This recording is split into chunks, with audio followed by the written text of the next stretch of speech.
Hello from Warsaw.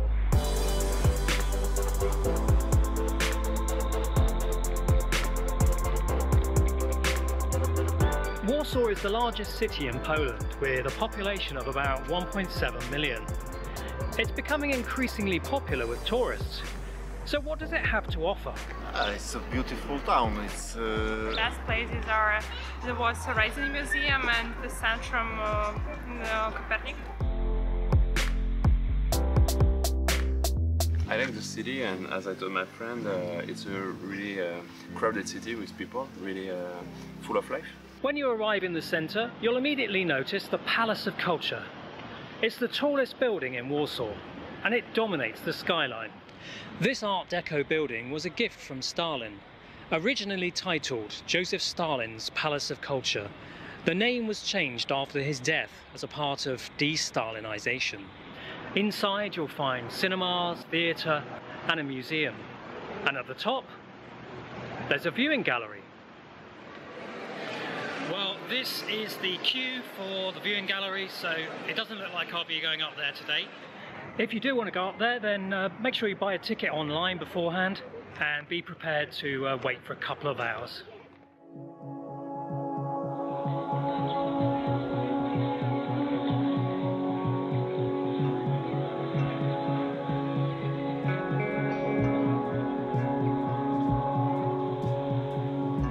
Warsaw's had some pretty tough times over the years.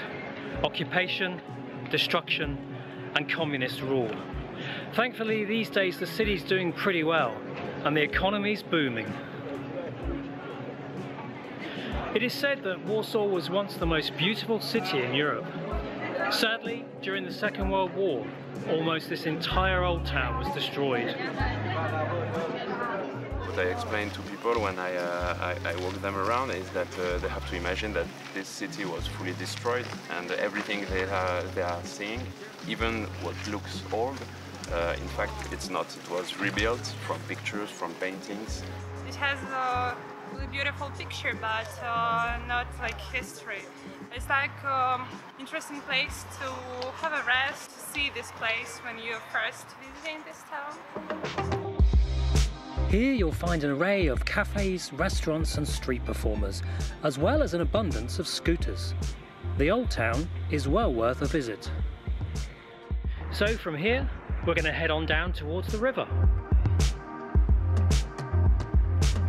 This is the Vistula Boulevard, once a forgotten part of the city.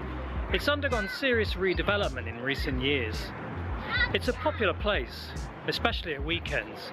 Locals come here to skate, cycle, or just relax on the beach. Want to have a rest? You have loads of places as well just to sit down and take coffee, try like Polish cuisine, really traditional. It's just a short walk from the old town, so come on down, rent a bike or a scooter, grab some food, or just relax.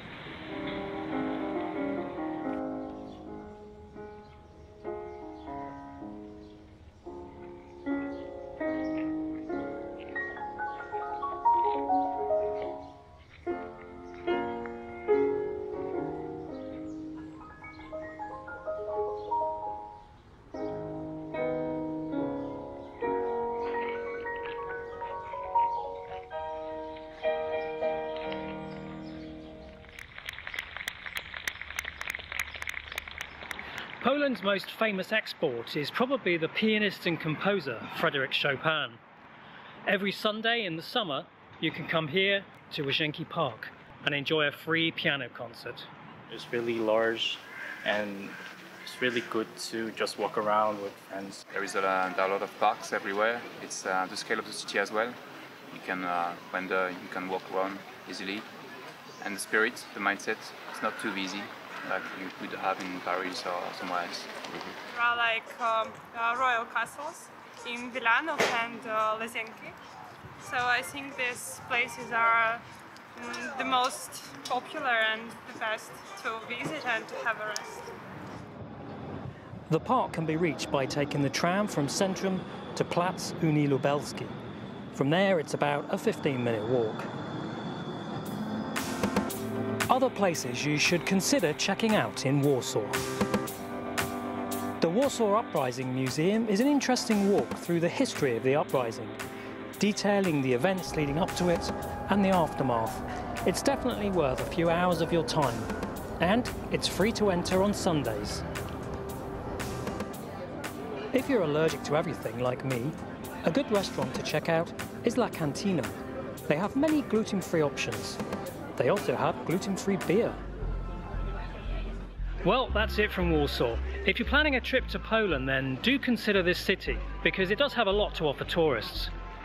If you like this video, please give it a thumbs up, share it with your friends, and subscribe to my channel. See you next time.